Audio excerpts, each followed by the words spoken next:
ভালো কাজ করলে দাদার চাইতে ভাই এগিয়ে যেতে পারে। ভালো যদি কাজ করে না, আপনারা যারা ছোট আছেন বড় চাইতে আগে যেতে পারে। গুরু মিলে লাখে লাখে, শিষ্য মিলে এক। অনেকে উপদেশ দিতে পারে, নিতে পারে কজন? এই যে এখন জ্ঞান দেবার লোক আছে, নেবার লোক নাই। আমিও জ্ঞান দিচ্ছি, আপনিও দিচ্ছেন, সবাই দিচ্ছেন, কিন্তু নেবার। এই জন্য পণ্ডিতরা বললেন সব জায়গাতে জ্ঞান দিও না। কেন? সবাই তো নিতে পারে না। মায়েরা, ছোটরা ভালো কাজ করলে বড়, ছোট বড় জায়গায় যায়। প্রমাণ দেখুন, ত্রেতা যুগে রামচন্দ্র, তার একজন প্রিয় ভাই ছিল, কি নাম জোরে বলুন, একটু জোরে বলুন। লক্ষণ। আচ্ছা, শত্রুঘ্ন আর ভরত কি শত্রু ছিল? না, তারাও ভালো ছিল, কিন্তু লক্ষণ তার সঙ্গে গিয়েছিল। কিন্তু মায়েরা শুনলে, মোবাইল বন্ধ, শুনলে চমকে যাবেন আপনারা যে ত্রেতা যুগের যিনি রামচন্দ্র, তিনি দাপরে কৃষ্ণ, লক্ষণ আবার দাদা বলরাম। তা রামের তো বলরাম হওয়ার কথা ছিল, কিন্তু লক্ষণ ভাই হয়ে দাদা হয়ে গেল কেন? আর রাম দাদা হয়ে ভাই হয়ে গেল কেন? এই যে ত্যাগ ছাড়া বড় হওয়া যায় না। আপনার ছেলেকে পড়তে বসাচ্ছেন, কিছু ত্যাগ স্বীকার করতে হবে। কি বলুন তো?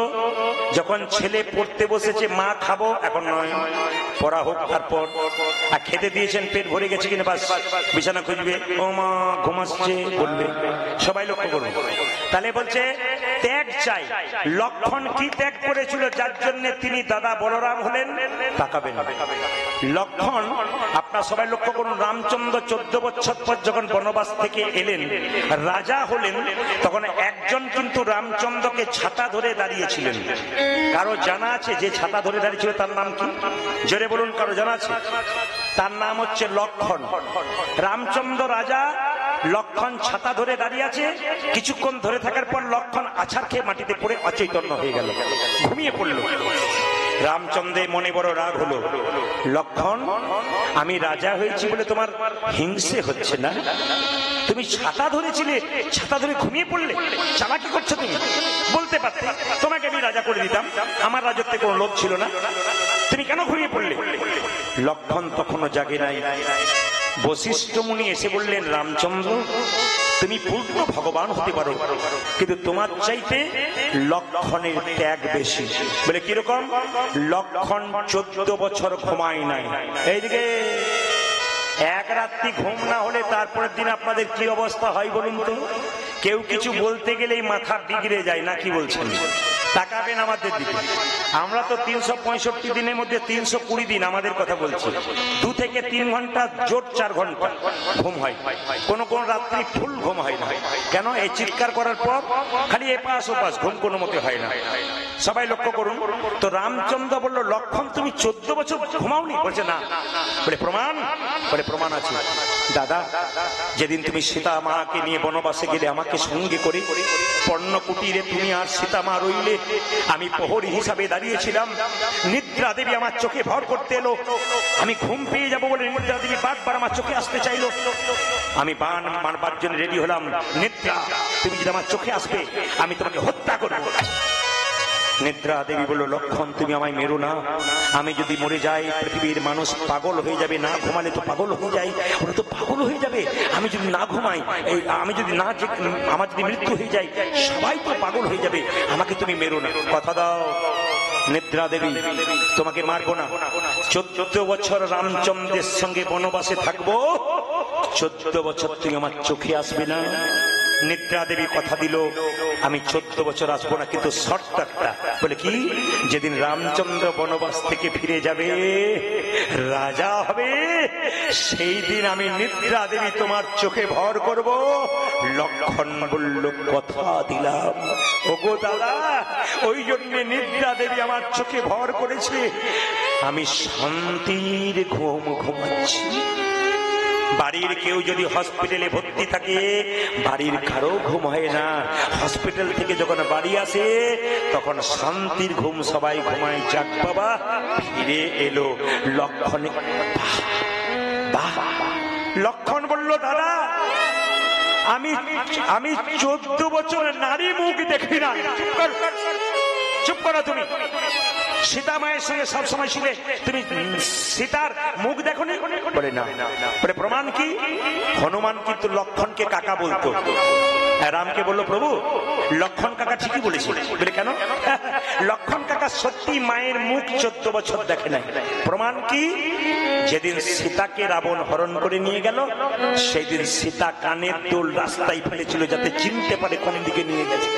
মাথার মুকুট ফেলে দিয়েছিল, গলার হার ফেলে দিয়েছিল, পায়ের নুপুর ফেলে দিয়েছিল। সবগুলোকে একসঙ্গে এনে লক্ষণকে বলেছিল লক্ষণ কাকা। হনুমান বলল সীতা মা হরণ হয়ে গেছে। লক্ষণ বলল চুপ কর হনুমান, তুই মিথ্যে কথা বলছিস। আমি মিথ্যে কথা বলি নাই, তাকিয়ে দেখো। বলে কি? মায়ের মাথার মুকুট চিনতে পারলাম না। লক্ষণ বলল কানের দোল কই চিনতে পারলাম না তো, গলার মালা কই চিনতে পারলাম না তো, হাতের বালা কই চিনতে পারলাম না তো। এই দেখো গো মায়ের পায়ের নুপুর চিনতে পেরেছি। আমি যে 14 বছর সীতা মায়ের মুখ দেখি নাই, মায়ের পা দুটো দর্শন করেছিলাম। এই জন্য কীর্তন শুনতে আসতে হয়, ত্যাগ শিখতে হয়। শুধু কীর্তন শুনলে হবে না, ভেতরে নিয়ে যেতে হবে আপনাকে। আপনি কি শিখে গেলেন? লক্ষণকে তখন রামচন্দ্র বলল আর কি বলতে চাও? আমি 14 বছর কিছু খাই নাই। চুপ করো, এটা আমার বিশ্বাস হয় না। 14 বছর খাওনি? বলছে না। বলে প্রমাণ? আমি তোমাকে বন থেকে ফল সংগ্রহ করে লক্ষণ তোমার হাতে দিয়েছিলাম, তুমি খাওনি? দাদা যতবার তুমি বন থেকে ফল এনেছিলে বলেছিলে লক্ষণ ফল ধরো, তুমি তো বলো নাই লক্ষণ ফল খাও। তুমি যে সববার বলেছিলে লক্ষণ ফল ধরো, লক্ষণ ফল খাও বলনি। তাই আমি ফল ধরেছিলাম কিন্তু খাই। এখন সংসারে ভাইয়ে ভাইয়ে কত বিবাদ চলছে। একজন ভাই একজন ভাইকে কেমন ঠকাতে পারে তারই কাহিনী চলছে। কিন্তু শিখে নিন, লক্ষণকে বলেছিল লক্ষণ ফল ধরো, ফল ধরেছিল কিন্তু খাই নাই। তাকাবেন 14 বছরের ফলে হিসাব দিতে পারবে? দেব। হনুমান যেখানে বান রাখা হয় তুনটা নিয়ে এসো তো। তুনটা নিয়ে এলো, দেখলো 14 বছরের ফলের মধ্যে 7 দিনের ফল নাই। মানে ফল তো আর নাই, বীজগুলো আছে। 7 দিনের ফল দেখতে পাচ্ছি না কেন? লক্ষণ বলল দাদা 14 বছর তো ফল খাই নাই, 7 দিনের ফল কেন কম জানো? 7 দিন তুমি ফলই আনো নাই, আমরা কেউ ফল খাই নাই। বলে প্রমাণ কি? তাকিয়ে দেখো, যেদিন রাজা দশরথের মৃত্যু সংবাদ পেলাম, সেই দিন ফল আমরা কেউ গ্রহণ করি না। সেই দিন ফলে আমরা কেউ গ্রহণ করি না। মায়েরা বাড়িতে কেউ মারা গেলে আর কেউ খায়? জোরে বলুন হ্যাঁ না। খাবার কথা ভুলে যায়। যেদিন সীতা মাকে রাবণ হরণ করে নিয়ে গেল, সেই দিন কেউ ফল গ্রহণ করি নাই। যেদিন সীতা মাকে করে নিল, সেই দিন সেদিন কেউ আমরা ফল খাই না। কদিন হলো? জোরে বলুন কদিন হলো? 3 দিন নাকি 2 দিন? আচ্ছা, আর কোন দিন? যেদিন ছায়া সীতা তৈরি করে সীতাকে মস্তক ছেদন করে সোনার থালায় রাবণ রেখেছিল, সেই দিন ফল খায়। আর কোন দিন? যেদিন রাম লক্ষণকে নাগ পাশে বন্ধন করা হয়েছিল, সেই দিন ফল খায় নাই। কদিন হলো মায়েরা? কদিন? 4 দিন। এবার লক্ষ্য করুন, যেদিন সীতা পাতাল প্রবেশ করেছিল সেই দিন ফল খাই নাই। আর কোন দিন ফল খাই নাই? যেদিন সীতা পাতাল প্রবেশ করেছিল সেই দিন ফল খাই নাই। আর একদিন ফল খাই নাই, যেদিন লক্ষণকে শক্তিশাল মারা হয়েছিল সেই দিন ফল খাই নাই। আর একদিন কোন দিন ফল খাই নাই? যেদিন 14 বছর পর বনবাস থেকে সবাই ফিরে এলাম, এত আনন্দ খাবারের কথা ভুলে গেলাম। ছেলে যদি পরীক্ষায় ফার্স্ট হয়, বাড়িতে আনন্দের রোল পড়ে যায়। মিষ্টি আন খাবার কথা বলে যায়। আমাদের ছেলে ফার্স্ট হয়েছে গো, ফার্স্ট হয়েছে গো, আনন্দ হয় না? কিন্তু লক্ষ্য করুন, সেই দিন ফল খায় নাই। রামচন্দ্র মাথা নিচু করে দাঁড়িয়ে আছে। বশিষ্ঠ মুনি বলল, রাম তুমি মাথা নিচু করে দাঁড়িয়ে আছো কেন? রামচন্দ্র বলল, লক্ষণ তুই যদি আমার চাইতে ছোট না হতিস, তবে তোর চরণে একবার প্রণাম করতাম।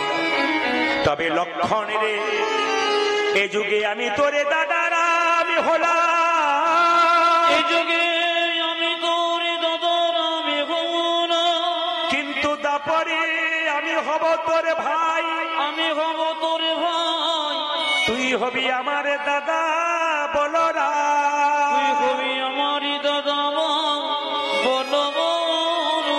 কলি যুগে আমি হব তোমার ভাই গৌর হরি, তুমি হবে আমার দাদা নিতাই তুমি চাঁদ। হবি আমারই দাদা নেতা ভাই শুনছেন তো, মন দিয়ে শুনছেন তো? ভগবান বললেন কিছু দিতে পারো না পারো, মন মনা মদ ভক্ত, তুমি তোমার মনটা ভগবানের চরণে দাও। কিছু দিতে না পারো, তোমার মনটা ভগবানের চরণে দাও। মায়েরা, 4টে আপেল 4টে কলা মন্দিরে নিয়ে যান, ভগবান খায়? জোরে বলুন হ্যাঁ না না খায়। তাহলে কাল থেকে আর নিয়ে যাবেন না? তবু নিয়ে যাবেন। কেন? ভগবান খায় না, নিয়ে যাবেন। ভগবান দেখে, কি দেখে? প্রেমের ভাবে নিয়ে এলে না অহংকারের ভাবে নিয়ে এলে। তোমার অহংকারটাকে ফেলে দেয় আর প্রেমটুকু গ্রহণ করে। কেন? 4টে ফলই থেকে যায়। কেন? প্রেমের ভাবটাকে গ্রহণ করে, অহংকারটাকে দূরে সরে দেয়। তাই মহাপ্রভু আজকে নবদ্বীপের পথ দিয়ে হরিনাম দিচ্ছেন প্রত্যেকটা জীবকে।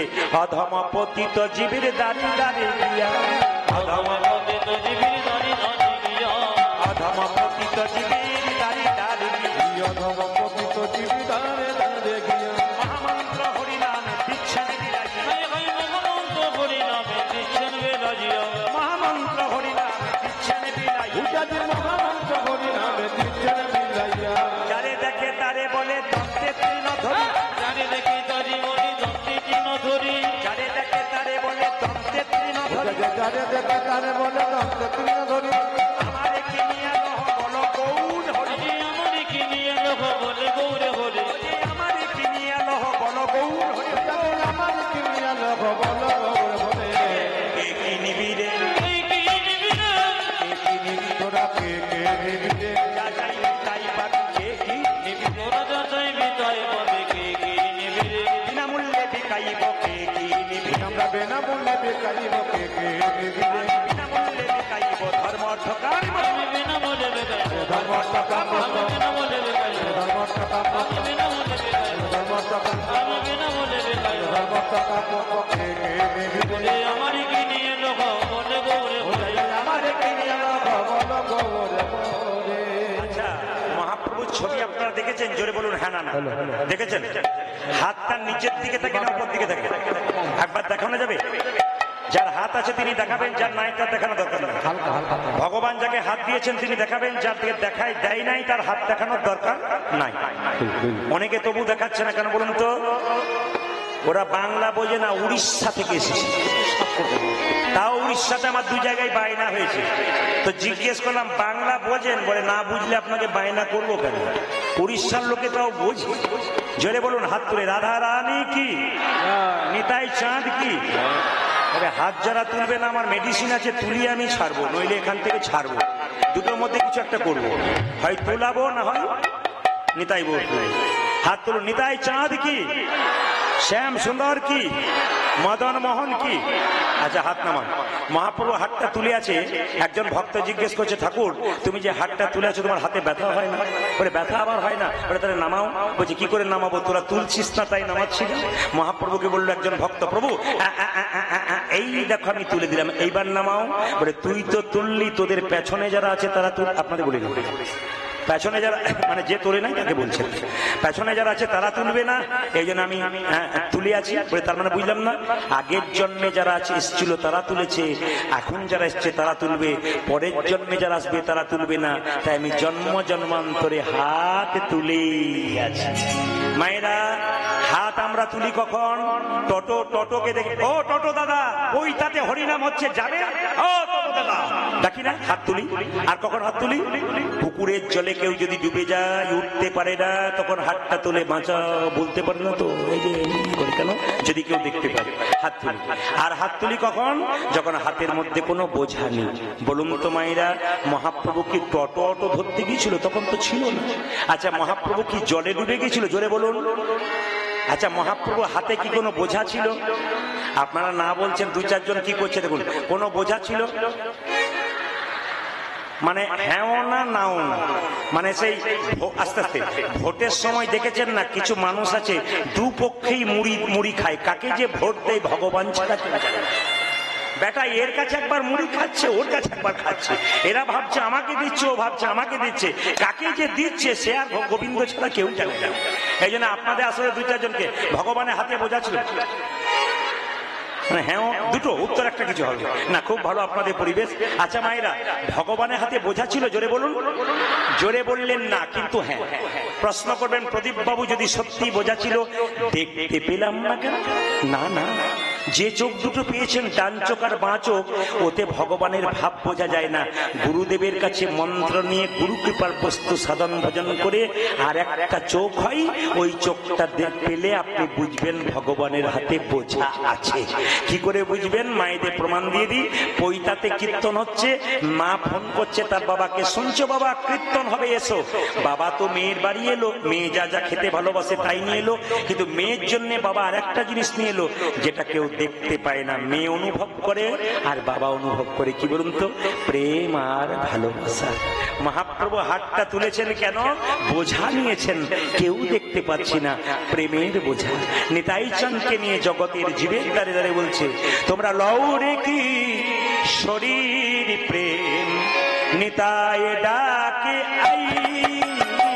তোমরা দৌড়ে গিয়ে শরীর নেতায় ডাকি লরে কি শরীর প্রেম, নিতাই ডাকে আই। আই রে তোমরা লরে কি শরীর প্রেম, নিতাই ডাকে যায়। লরে কি শরীর প্রেম, নিতাই ডাকে আই। তোমরা দৌড়ে গিয়ে শরীর নেতায় ডাকি নিতাই ডাকে আই আই প্রাণ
যে যেখানে বসে আছেন সবাই মিলে বলুন তো হরে কৃষ্ণ, জোরে বলুন হরে কৃষ্ণ হরে কৃষ্ণ কৃষ্ণ কৃষ্ণ হরে হরে, হরে রাম রাম রাম হরে হরে। আচ্ছা বাবা বলে রাখেন, বিদেশ থেকে মানুষ মায়াপুর ইস্কন মন্দিরে আসে, কটা চামড়া বাংলা ভালো বলতে পারে না। এইদিকে তাকাবেন, যিনি এখন ইস্কন মন্দিরের অধ্যক্ষ তার নাম জয় পতাকা মহারাজ। তিনি প্রথম যখন আমেরিকা থেকে এই দেশে এসেছিলেন, প্লেন থেকে নামবার সময় নিজের চটি জুতো জোড়া দুটো কর্মচারীর হাতে দিয়ে বলেছিল ধরো। স্যার কেন ধরবো? আমি যে মাটিতে নামবো সেটা যেমন তেমন মাটি নয়, ভারতবর্ষের মাটি। এখানে মহাপ্রভুর চরণের ধুলো আছে, এখানে কৃষ্ণের চরণের ধুলো আছে, এখানে রামের চরণের ধুলো আছে। এই চরণের ধুলোতে পা দিই কার আসপত্তা। তিনি প্রথম প্রণাম করেছিলেন। সবচাইতে লজ্জার ব্যাপার, আমরা হরে কৃষ্ণ বলতে পারি না। ওরা হরে কৃষ্ণ বলতে পারে না, ওরা বলে হরে কৃষ্ণা। এইদিকে হরে কৃষ্ণা। সবচাইতে আশ্চর্যের ব্যাপার, ওরা বলতে পারে না তবু বলে, আর আমরা বলতে পারি তবু বলি না। এটাই আমাদের তফাৎ। লজ্জা আমাদের এটা লাগা উচিত। ওরা আমি একটা প্রমাণ দিয়ে দিই আপনাদের। এই যে তাকাবেন, যদি আপনি কৃষ্ণ ভক্ত হন, আপনাকে ঠাট্টা করে, আপনি তাকে রাধে রাধে বলে ঘর ঢুকে যাবেন, কিছু বলার দরকার নেই। প্রমাণ দেখুন, আমি মায়াপুরে একবার গিয়েছিলাম অনেকদিন আগে। তো আমাদের একজন বন্ধু তিনি কি করলেন না, সঙ্গে সঙ্গে একটা ছোট্ট বাচ্চা বিদেশ থেকে এসেছে, তিলকমালা নিয়েছে, হরে কৃষ্ণ করছে। আর আমাদের একজন কি করলো, গালটাকে টিপে ধরে এরকম করে টেনে দিয়েছে। তো বললো হরে কৃষ্ণ। আমরা বললাম দেখলি তো তোকে কেমন অপমান করলো। কিছু বললো না। হরে কৃষ্ণ মানে সব কৃষ্ণের কাছে ফেলে দিলাম, বিচার তিনি করবেন। তুমি যদি প্রেমে করলে তো ভালো, আর যদি আমাকে কষ্ট দিলে তাও ভালো। এই জন্য আপনাদেরকে বলে রাখি, যদি আপনার কৃষ্ণ ভক্ত হন, কেউ ঠাট্টা করে, আপনি রাধে রাধে বলে চলে আসবেন। কেন? কিচ্ছু বলার দরকার নেই, কারণ বিচার করবেন তিনি। তাকাবেন আমার দিকে যে যেখানে বসে আছেন মায়েরা, সবাই মন দিয়ে শুনবেন। যারা যারা দীক্ষা নিয়েছেন ভালো করেছেন, যারা নেন নাই তারা নিয়ে নেবেন। দীক্ষা যারা নিয়েছেন হাত তুলতে বলবো না, সবাই নিয়েছেন আমি জানি। দীক্ষা মানে কি? দিয়ে খা। ও মায়েরা, শুধু মন্ত্র নিলে হবে না, 3 বার ভজন করতে হবে, সকাল দুপুর সন্ধ্যে। তাকাবেন, ভগবানকে দিয়ে যে না খাই ও দীক্ষা নেওয়ার সার্থক নাই। প্রমাণ কি?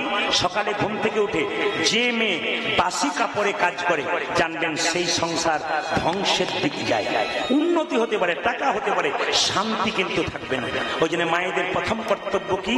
সকালবেলায় ঘুম থেকে উঠে কোনো মা স্নান করতে পারলে ভালো, না পারলে গঙ্গা জল নিন, ওই কাপড়টাকে ছেড়ে, বিছানা কাপড় ছেড়ে অন্য কাপড় পরে আপনি বাড়ির কাজ করুন, আপনার লাভ আছে, মঙ্গল আছে। এগুলো শাস্ত্রের বিধান, আমাদের মুখের কথা নয়। তাই বলবো, দীক্ষা দাদা ভাইয়েরা বাবারা যারা নিয়েছেন, স্নান করার পর বা সকালবেলায় ঘুম থেকে উঠে স্নান করে গোবিন্দের চরণে তুলসী পত্র বাতাসা দিয়ে তারপর খাবেন, তবে দীক্ষা নেওয়া সার্থক। ভগবানকে দিয়ে যে না খাই, তার দীক্ষা নেওয়ার কোনো যৌক্তিকতা নাই। তবে তাকাবেন, দীক্ষা নেবেন যার তার কাছে নেবেন না, দীক্ষা নেবেন ভালো গুরুর কাছে। এটা আমার কথা নয়, রামকৃষ্ণ দেবের কথা। দীক্ষা নিতে গেলে যে গুরু জাতিতে ব্রাহ্মণ হবে তা নয়। চৈতন্য চরিতামৃতে বলে দিয়েছে, কিবা বিপ্র কিবা শূদ্র নেসিক জ্ঞানে নয়, কৃষ্ণ তত্ত্ব বেদটা যেই সেই গুরু হয়। মায়েরা, গুরু করতে হবে, জাতিতে যে ব্রাহ্মণ হবে তা নয়। হলেও ভালো যদি তিনি তত্ত্বজ্ঞানী থাকে, তার মধ্যে তত্ত্বজ্ঞান থাকে। আপনি কোনো জিনিস সম্বন্ধে জানতে চাইছেন, গুরুর কাছে জানলেন, তিনি বলতে পারলেন না, তাহলে সে গুরু করে আপনার জীবনে লাভ নেই।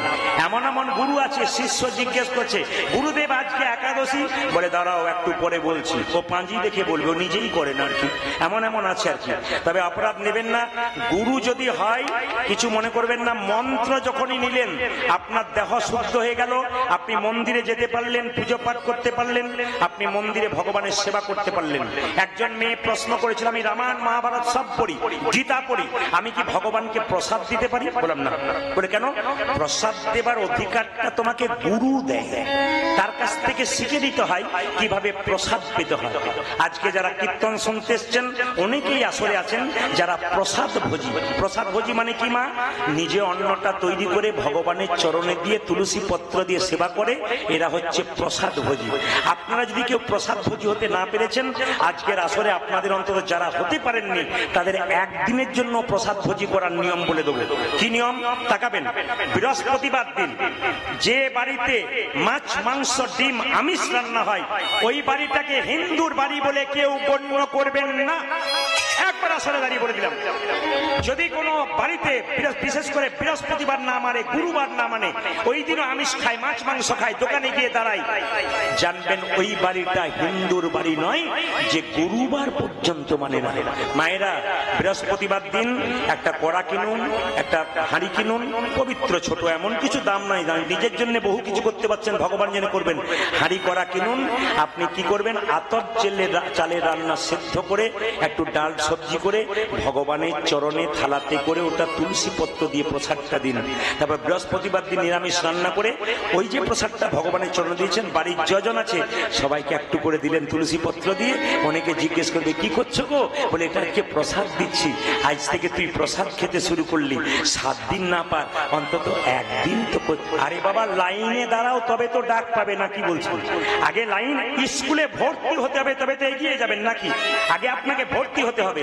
এই জন্য বারবার বলে গেলাম, মায়েরা সবাইকে বলে দিয়ে গেলাম, আগামী বৃহস্পতিবার থেকে আপনারা যদি নিজের মঙ্গল চান, ভগবানের কৃপা পান, তবে আপনারা এক কাজ করুন, বৃহস্পতিবার দিন শুদ্ধ একেবারে, হ্যাঁ, যে কোন চালের কথা বললাম, আতপ চালে রান্না করবেন, একটু ডাল সবজি ভাজা করবেন, ভগবানের চরণে তুলসী পত্র দিয়ে দেবেন। তারপর আপনি নিরামিষ রান্না যেটা বাড়িতে করেছেন ওটা সবাইকে দেওয়ার পর ওই নিরামিষ রান্নাটা দিয়ে ভগবানের নাম করতে করতে সেবা করবেন। ছেলেগুলো বাচ্চা থেকে ভাববে, আমার মা আমাকে প্রসাদ খাইয়ে দিয়েছে। ওগো মা, স্তনদুগ্ধ দিয়ে বাচ্চার যেমন শরীর পুষ্ট করার চেষ্টা করেন, প্রসাদ দিয়ে বাচ্চাকে কৃষ্ণ ভক্ত তৈরি করার ব্যবস্থা করুন, যেন ভবিষ্যতে মৃত্যুর পরে বলতে পারেন, ভাবতে পারেন মৃত্যুর আগে, আমি এমন ছেলে জন্ম দিয়ে গেলাম যে ছেলে কৃষ্ণ ভক্ত হলো, চোর হলো না, ডাকাত হলো না, একজন কৃষ্ণ ভক্ত। লোকে বলবে, ওগো কৃষ্ণ ভক্ত সন্তান যাচ্ছে, ওর মায়ের গর্ভটা রত্ন গর্ভা গো, এমন ছেলে জন্ম দিয়েছে। তাই আপনাদের সামনে গৌরচন্দিকা বেশিক্ষণ বাড়াবো না, শুধু আপনাদের বলতে চাই যে 10-5 সবে মিলে দাঁড়িতে বসিয়া কীর্তন করো সবে হাতে তালি দিয়ে। আমি কিন্তু প্রতিটি আসরে গানটা করাই, আপনার সবাই হাত তুলুন। 10-5 সবে মিলে দাঁড়িতে বসিয়া কীর্তন করো সবে হাতে তালি দিয়ে। সবাই হাত তুলুন, একসঙ্গে কীর্তন করবেন। হয় হাত তুলুন একসঙ্গে।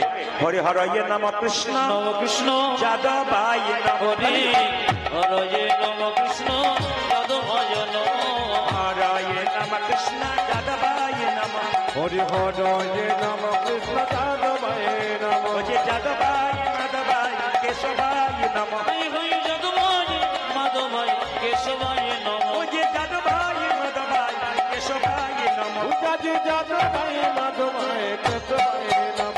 আপনাদের বলি, বাচ্চা যার কোলে আছে তিনি হাততালি দেবেন কেন? তাকাবেন, কয়েকদিন আগে আমি পুরুলিয়াতে গান করছিলাম, কয়েক মাস আগে। একটি মেয়ে সদ্য বিবাহিতা হয়েছে, প্রায় 1 বছর, তার পেটে বাচ্চা এসছে। আমাকে এসে বলে, আপনি যা যা নিয়ম বলবেন আমি তাই করব, আপনি যা যা বলবেন আমি তাই করবো। বলে কতদূর পড়াশোনা? বলে কলেজ পাস করে চলে এসেছি, বিয়ে হয়ে গেল আমার। আমি চাই, আপনার কীর্তন শুনেছি, আমি অন্তত চাই মৃত্যুর আগে আমার একটা কৃষ্ণ ভক্ত সন্তান জন্ম দিতে। বাবা, আপনাকে বলতে হবে আমাকে কি কি করতে হবে। আপনাদের আজকে আসলে সবকিছু বলে দেবো। সবাই হাত তুলে বলুন, হরি হরয়ে নম কৃষ্ণ যাদবায় হরি হরয়ে নম কৃষ্ণ যাদবায় নম, যাদবায় মাধবায় কেশবায়, উজাজি যাদবায় মাধবায় কেশবায় নম, যে যাদবায় মাধবায় কেশবায় নম, হরি হরি যাদবায় মাধবায় কেশবায় নম, গোপাল গোবিন্দ রাম শ্রী মধুসূদন, হরি গোপাল গোবিন্দ রাম শ্রী মধুসূদন, গোপাল গোবিন্দ রাম শ্রী মধুসূদন, গোপালী গোবিন্দ রাম শ্রী মধুসূদন, গিরিধারী গোপীনাথী মদন মহা। উজাজি গিরিধারী গোপীনাথ মদন মোহন। ওই বাচ্চাটাকে কে শিখিয়েছে? ও হাততালি দিচ্ছে কেন বলুন তো? পূর্ব জন্মের স্বীকৃতি, ওকে কেউ বলে নাই তুই ওঠ। পূর্ব, দেখুন একটা বাচ্চা ছেলে হাত তুলছে, আর 80 বছরের বুড়ো সামনে দাঁড়িয়ে দেখবেন দিব্যি হরি হরয়ে নম কৃষ্ণ যাদবায় নম, খালি দুলছে, লোক দেখছে। না না, যিনি দেখছেন তিনি বুঝতে পারছেন যে প্রদীপ পাল আমাকে নিশানা করেছে। না, উনি খুব বুঝতে পারছেন, কিন্তু বুঝতে পারলে কি হবে, ওনারা কোনো সে বোধ হয় নাই, তবে এসেছে, এটাই ধন্যবাদ।